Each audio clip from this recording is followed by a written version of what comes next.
보건 방역에 더해서 이제는 무너져가는 경제를 함께 살필 때입니다. 국민 1인당 재난기본소득을 다시 한번 중앙정부와 정치권에 요청합니다.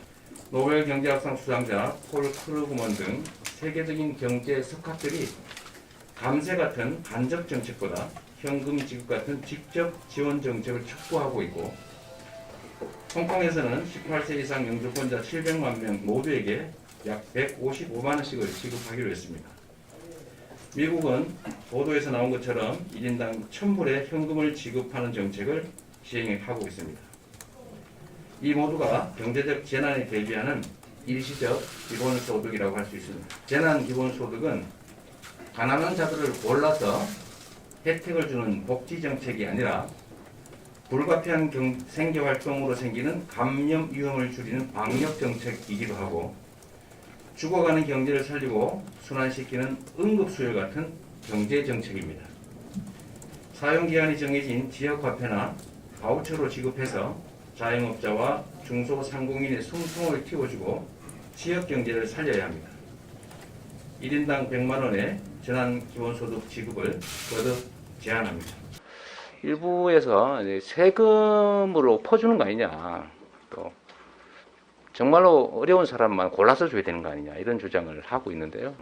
저희가 가용 가능한 모든 자원을 다 털어봐도 1인당 10만 원 이상을 지급하기 어려운 상황, 겨우만 한 5만 원 미만, 모든 가용한 자원을 다 우리가 동원했을 경우, 우리가 오늘만 살 것도 아니고, 그걸 과연 그렇게 지급하는 게 맞느냐. 결국은 지방정부 차원에서는 정치적 목적으로 해서 명목적으로, 그러니까 흉내만 내는 수준으로 집행할 수도 있겠지만, 저는 그건 옳지 않다고 보고,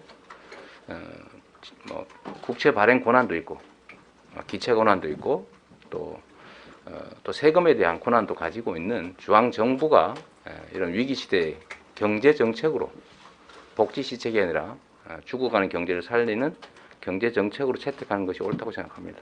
전 주민을 상대로 한 기본소득은 지방정부 차원에서는 쉽지 않다. 재난기본소득이라는 이름이 붙은 정책을 시행하는 곳들도 보면 전체 주민의 10% 미만, 극소수에게 지급되는 경우여서 사실 기본소득이라고 하기 어렵고, 재난 대응 특별지원금 형태 정도, 그런 게 아닐까 싶습니다. 저는 51조 원 정도는 우리가 충분히 감내할 수 있는 정도의 규모이고, 국가 예산의 10% 정도, 국민 총생산 기준으로 하면 2%대, 이 정도의 재원은 충분히 감당 가능하다고 생각합니다. 세금으로 퍼주는 게 아니라, 이거는 증세를 하는 것이 아니고 이미 정해진 세금 중에서, 그래서 예산의 조정 또는 기존 세수의 적절한 운영을 통해서 일시적 51조 원, 한 해 예산의 10%선 3년으로 나누면 3.3% 정도에 불과하기 때문에 재원은 충분히 조달할 수 있고, 이거는 결국은 결단의 문제라고 생각합니다.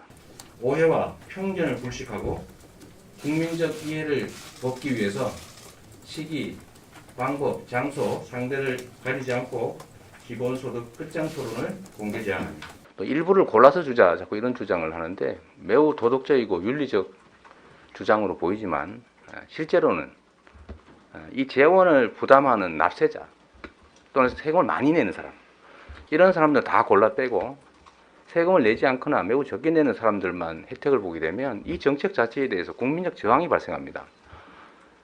지금 여러분도 아시겠지만 다 어려운데 정말 어렵다고 평가되는 그 사람만 어려운 것이냐, 우리도 어렵다, 이런 말들이 많습니다. 나에게도 기회를 달라, 나도 세금 내는 사람이다. 이 주장에 대해서 우리는 심각하게 고려할 필요가 있습니다. 차별적으로 낸 이 세금으로 만든 재원을 국민에게 되돌려 줄 때 그때도 또 차별을 해야 되느냐, 그게 정의냐? 저는 아니라고 생각합니다. 현재의 경제적 위기를 극복하고, 아까 말씀드렸던 것처럼 정말로 생계 유지를 위해서 감염을 무릅쓰고 이렇게 사회활동을, 경제활동을 해야 되는 사람들이 그러지 않고도 살 수 있게 하는 것이어서 곧 방역정책이기도 하고, 또 한편으로는 소비가 지나치게 위축된 상황에서 일정 기간 내에 일정의 소비를 강제하는 방식이 이 멈춰가는 경제를 다시 순환하게 하는 경제정책이기 때문에 그 경제정책 시행에 있어서 세금 더 많이 나는 사람을 빼버릴 이유는 없는 것이죠. 아주 적나라하게 단순화해서 말하면 재밌게 놀자고 고스톱을 치는데 한 사람이 실력이 너무 좋아가지고 한두 판에 그냥 쓰리고 피박 양박 이래가지고 다 따버렸단 말이에요. 그 판을 끝낼 겁니까? 그때 우리가 쓰는 방법이 있죠. 돈을 빌려주는 거예요. 또 한 판에 다 따먹어 버렸어요. 그 판이 깨지잖아요. 그 다음에 또 하는 게 뭡니까? 너무 많이 땄으니까 이게 소위 뭐라고 부르는 돈을 나눠주죠. 또 한 판에 다 따먹어 버렸어요. 그럼 뭔 재미로 하겠어요? 이 판이 유지가 되려면 너무 많이 따먹으면 그중에 30%를 떼서 다시 나눠주고, 여기서 만약에 한 판에 부가가치들이 조금 생긴다고 하면 사실 그 길로 가야 되는 거죠.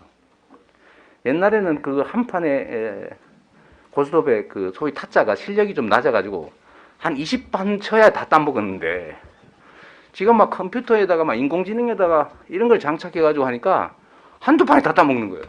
이러면은 판이 유지가 안 됩니다.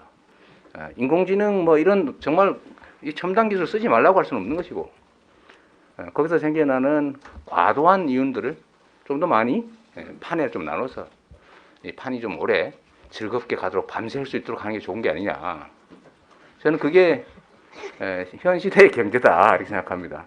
이건 반은 농담이기 때문에 이거 분석하지 마십시오.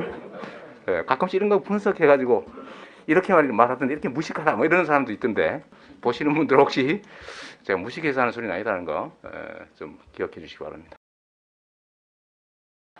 근데 지금은 투자할 돈이 남아가지고 투자할 곳이 부족한 저성장 시대가 됐습니다.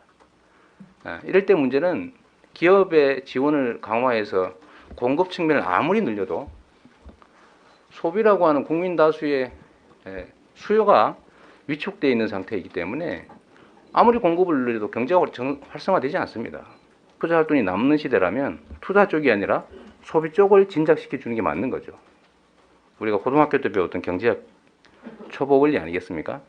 기술 혁명으로 인한 생산 역량은 극대화되는데 일할 노동력은 점점점 수요가 줄어들죠. 일자리가 사라지죠.